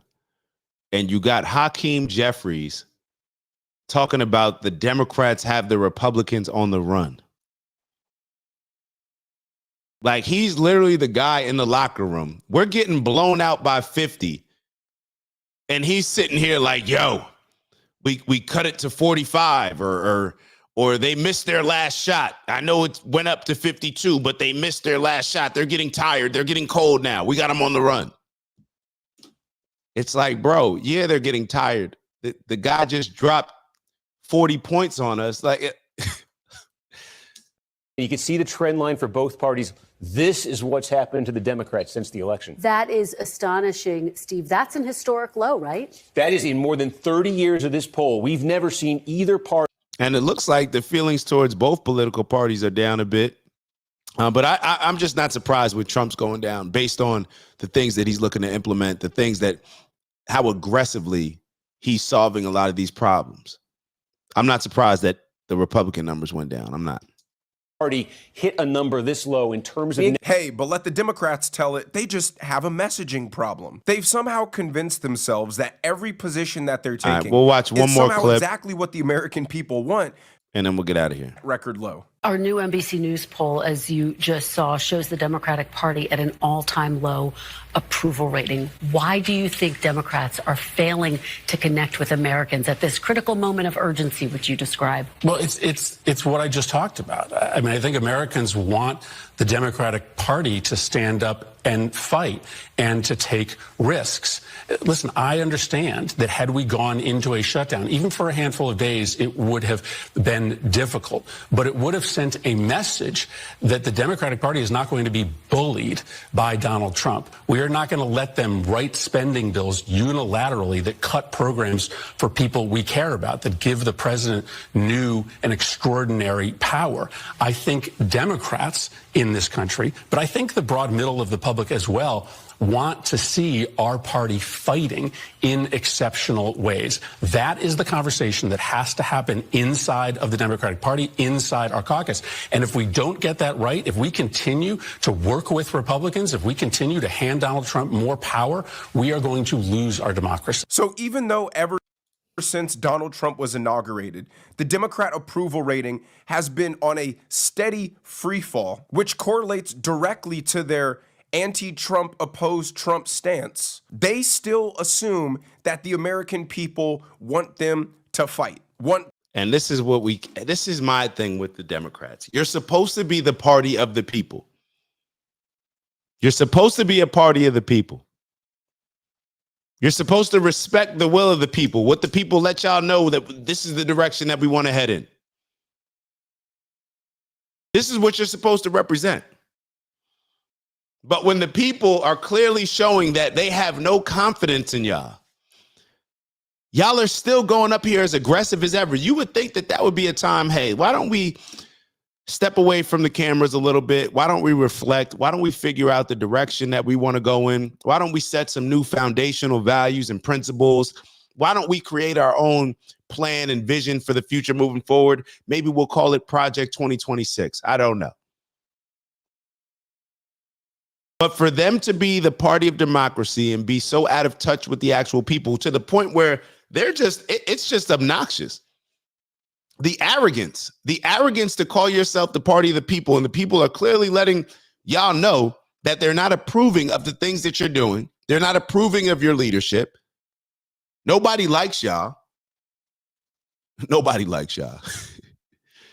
But y'all don't seem to to reflect inward. Do we think Hakeem Jeffries is jumping up, or when he looks in the mirror, he's saying, you know what, we got to do some stuff better? Do you think that they're talking to each other and saying, you know, a lot of this stuff we've been pushing, it's nonsense, it's ridiculous, we got to figure this stuff out? No, they're just trying to scare us to death that Donald Trump is taking our Medicaid, taking our Social Security, and that the richest man in the world is stealing $5,000 from us in Social Security or whatever else, right? I don't know. Neither here nor there. All right. We're going to finish off with a couple inspiring videos. This one is an Amazon worker who's trying to encourage the person who owns the house to not be as lazy.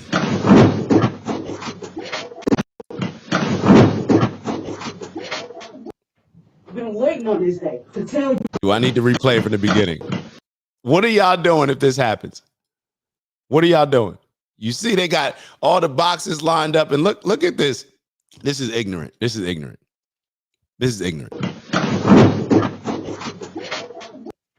Been waiting on this day to tell you how much I hate this fucking house. The waters, all the shit that you order, all of the shit. I hate it. I hate this house. I hate that you order shit. You are the fucking laziest fucking house in this whole goddamn neighborhood. You're inconsiderate. You're full of shit. I fucking hate everything about y'all. I hate it. All you have to do is fucking order the store from Walmart pickup or Central pickup or whatever, and go put the shit in your own truck and go do it your fucking self. You are the laziest sons of bitches ever. And then people bring this shit. We break our backs, we break our necks, we break our nails, we break everything to bring you this shit. And you're ungrateful as fuck. I hope you know that. All right, let me pause it there. First and foremost, this reminds me of Pastor Jamal Bryant boycotting Target, hustling backwards. Ma'am, the only reason why you have a job is because people are lazy or want things to be more efficient in just ordering stuff and people bringing it to them. But let's say that they are lazy. That's the only reason why you have a job. This is why I said it reminds me of the Pastor Jamal Bryant Target boycott. It's like, bro, you're boycotting the #1 employer of black people because you're saying that they don't honor you. They hired you. Like, what? They're hiring us. They're hiring more people than you hire when it comes to the black community. They're the #1 employer, Target, outside the federal government. And that's who he decided to boycott. This woman is going off. Funny, yes. Ignorant, definitely. Is going off on somebody being lazy, and I love it. It's just a funny video. You're probably looking at it like, damn, he really turned this into like a series. But it's just funny. It's just funny to me because this is exactly how I see Jamal Bryant and a lot of these boycotts, or at least the boycott when it came to Target. Let's keep going. Let's finish off what she got to say. So this showed the whole, I think she poses at the end, or if it's the same person. Look at him take a picture. Yo, he took a picture. Homie took a picture. Oh, wait, hold on. This is the same house just over and over.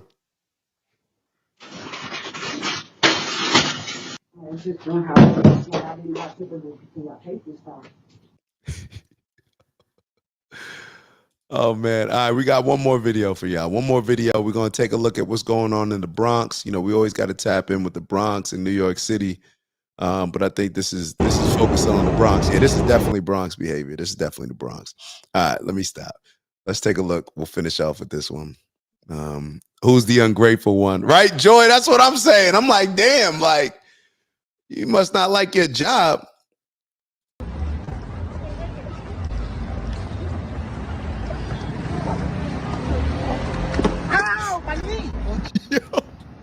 Nah, this one got to be fake. What? Bro is playing WWE. This one's definitely. I don't know if this one's fake. I saw this one, and like, bro is so lost, like so.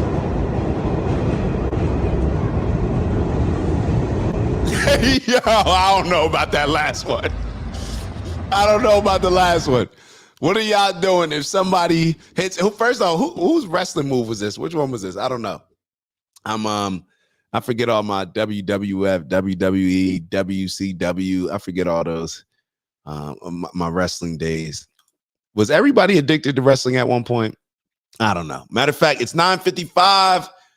I'm going to try to get y'all done before 10, but we have the most important part of the show for y'all that are new to the show. We take 45 seconds, especially on a Monday, where on Sundays and Mondays, we set out to make this our greatest week ever. So we take our 45 seconds, manifest whatever it is you need to manifest, meditate, do your breath work, whatever it is that you need to do, be still. Every breath out is releasing all the negative energy and creating new space for that positive energy to come with that inhale. All right, that's how we're looking at it. So every breath out, negative energy, release. Every breath in, inhaling all the positive energy, positive outlook, and the things that are going to get us in a position to compete for our goal of making this our greatest week ever. 45 seconds. If you're in a safe place, close your eyes. We're going to start right now.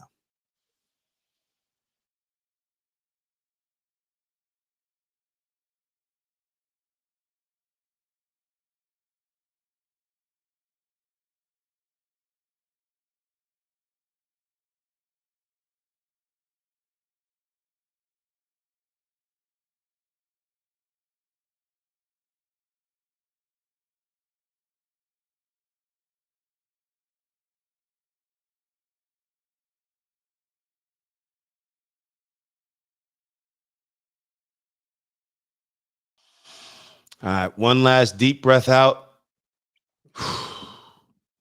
Inhaling all that positive. It's finna be a great week. Finna be a great week. Y'all know what we come here to do. Elevate on purpose, both from an intentional standpoint, raising our standards to become the leaders our community, our village, our tribe, our family needs now more than ever. Our country, humanity, society. Y'all know what I'm talking about. Intentionally elevating ourselves and challenging ourselves, and also raising our standards to become and grow into, I should say, the people that we need to become in order to accomplish those audacious, arrogant, absurd, all those goals that we set for ourselves, because we know that we're built for making the sacrifice and putting in the work and having the discipline in order to see that through. Onward and upward, strength and honor. When I say get to that bag, that means all the little things that we're doing along the way throughout the week that will align us with the trajectory to get to our goal as fast and efficient as possible. Queez sent the fire emoji, so y'all know what that means. Ann already said, have a great week, great people. I already hit y'all with the strength and honor, onward and upward. I said, get to the bag. Oh, I didn't let y'all know. Y'all know what I focus on. What's in my bag? Peace, love, happiness, and health, wealth, and everything we do. Integrity. With that, namaste. Appreciate y'all. I see y'all on Wednesday. Salute to all y'all. Just Joy, thank you very much. Salute to everybody. And like on your way out, please just give us a like. Maybe share with some of your friends and family. And subscribe if you're not already subscribed. And on that note, I shall see y'all soon. Ew. Oh, and Sodiq, hold on. I thought this was just, Sodiq, my apologies. I thought this was one of those, for more followers, click this link. Kindly add me on Discord. So I'm not on Discord. Let me take a picture of that and let me figure out how I can get on Discord. But definitely would appreciate you tapping into the next one. Make sure that when you do subscribe, that you turn on your notifications to make sure that they're coming through. Make it a great week. I love that, Just Joy. Let's make it a great week. It will be a great week. Salute, and I'll see y'all soon. Love y'all.